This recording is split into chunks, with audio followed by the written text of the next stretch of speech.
Hello again, everybody. I'm Paul the Nitro Skyrus here. Welcome to this edition of Nitro Memories. Thank you so very much for joining us. We got ourselves a great show today as we're going to look back at July 1989.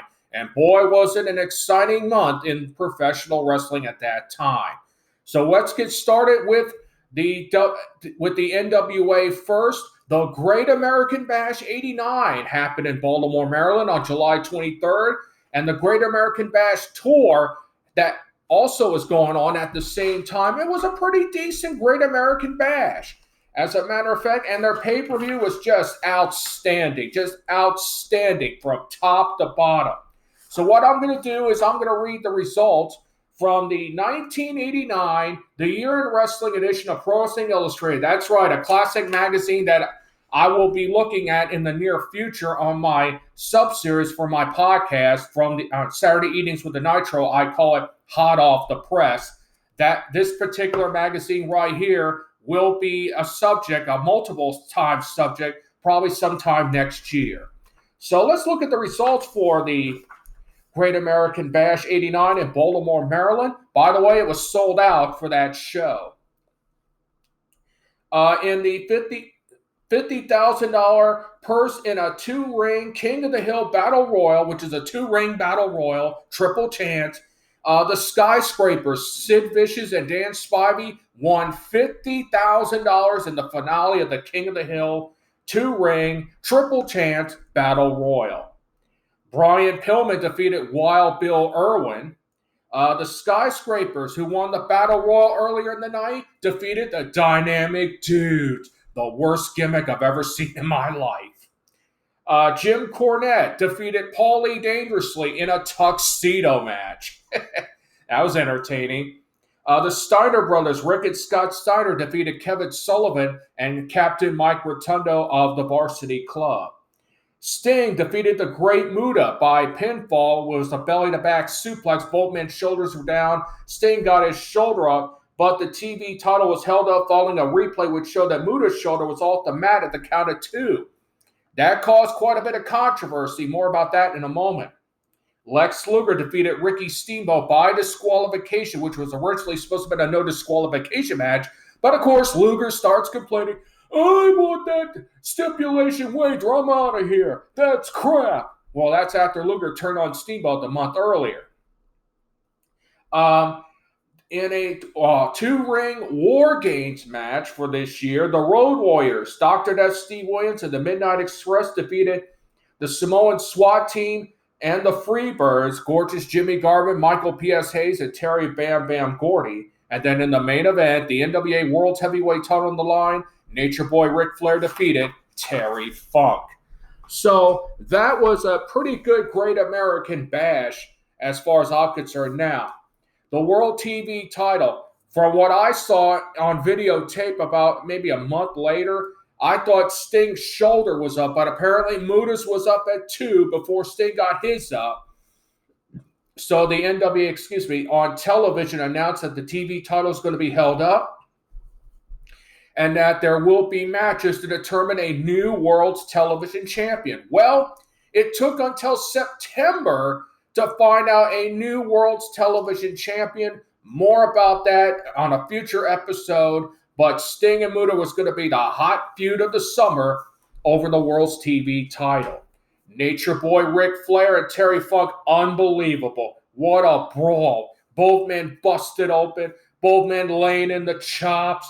They were stiff as hell. What a tremendous battle. Ric Flair picked up the win with a small package. And then, of course, Muta comes into the ring, sprays Ric Flair with the mist. He and Funk go to work. Here comes Sting, and there was an all-out brawl as the pay-per-view came to an end. Jim Cornette beating Paulie Dangerously in a tuxedo match. That was pretty entertaining. And that would end the feud between Jim Cornette and Paulie Dangerously in the NWA.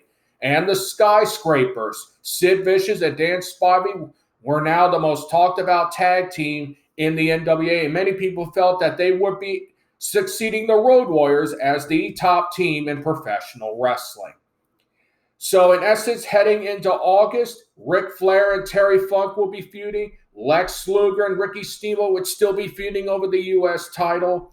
Sting and Muta, the hottest feud of the summer for the TV title. The Skyscrapers were going to battle the Road Warriors just as soon as the Samoan SWAT team get done with their feud with the Road Warriors.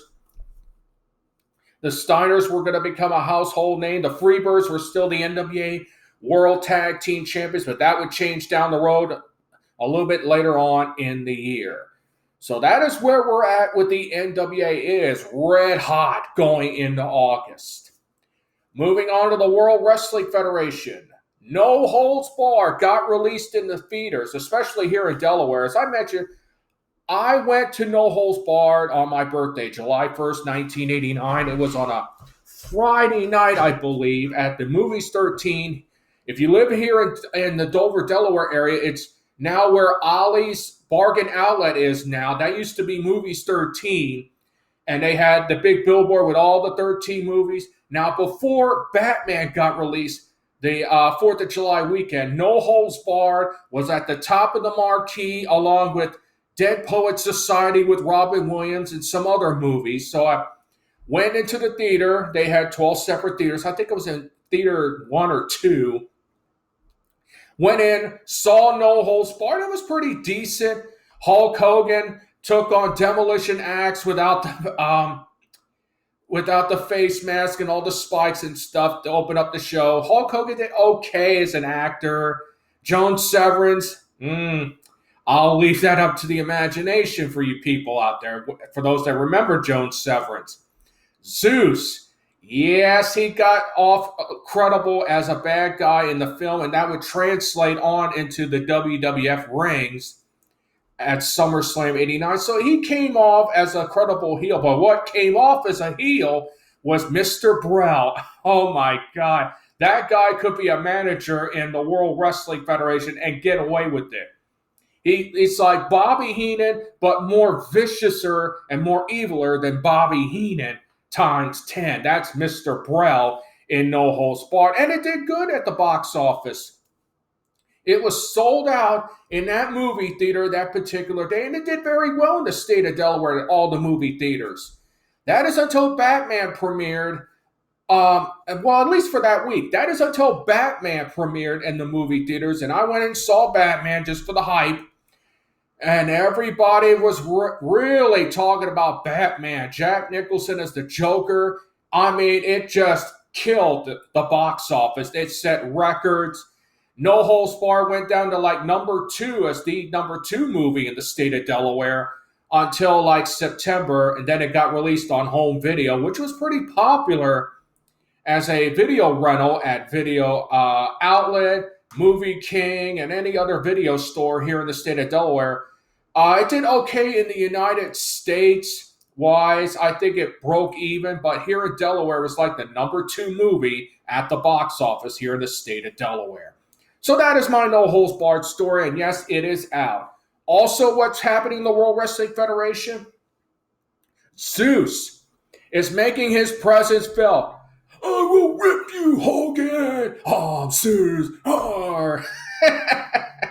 Yes, I remember Zeus. He does not have a good promo. Can't wrestle worth a lick. So he decides to team with Randy Savage. I guess the Macho Man still has a grind with Hulk Hogan about losing the title at WrestleMania. And now Sensational Sherry's getting involved. And of course, Randy Savage is now feuded with Brutus, the Barbara Beefcake. Savage cuts some of Brutus's hair. And that was key because that would be a feud that would continue on throughout the summer along with Hogan and Savage for the championship. And it would all lead to SummerSlam when Zeus teamed with the Macho Man Randy Savage against Hulk Hogan and Brutus the Barber Beefcake in East Rutherford, New Jersey at the Meadowlands. Now notice, New Jersey was big in 89 as far as professional wrestling goes. You got WrestleMania 5 at the Trump Hotel and Casino, at the Boardwalk in Atlantic City, and then SummerSlam 89 in East Rutherford, New Jersey. So New Jersey was big at that time for professional wrestling in 1989. Also going on, the war between Ravishing Rick Rude and the Ultimate Warrior was still going on for the Intercontinental title. But now, Rowdy Roddy Piper would get involved somewhat. Of course, Roddy was the new host of Primetime Wrestling along with Gorilla Monsoon. In July, Heenan didn't like that, so Heenan quit. And then Heenan got his own studio. That's right, I'm at Studio B. Piper, you wear a dress. And Rick Rude was one of the guests, and he and Piper got in each other's faces in late July. And boy, I'll tell you one thing, that was intense, and that would lead right up to SummerSlam about a month later. It would continue on and on and on with Rick Rude and Roddy Piper verbally, and then the Warrior physically defending the Intercontinental title. That is until SummerSlam, the rematch for the Intercontinental Championship. Demolition lost the tag team titles around this time to the Brainbusters, Tully Blanchard and Arn Anderson. It was a very big deal because, one, it was on national television on Saturday night's main event. That was the huge upset of '89. And number two, Tully Blanchard and Arn Anderson became the first team ever to win both the NWA and World Wrestling Federation tag team titles in their careers. Think about that. That's a huge accomplishment, going from the Horsemen to the Brainbusters, and now the World Wrestling Federation Tag Team Champions.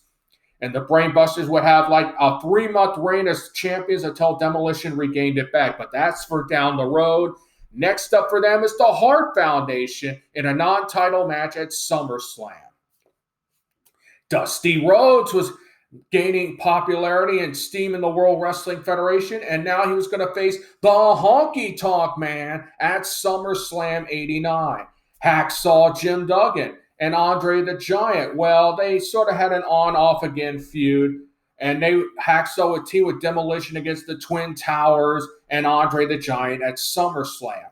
Dino Bravo was going around saying he's the world's strongest man, and now he and the Rougeau brothers, who were probably one of the top heel teams at '89, against the Rockers and Tito no, that's the model Rick Martel. Excuse me, that's not Dino Bravo.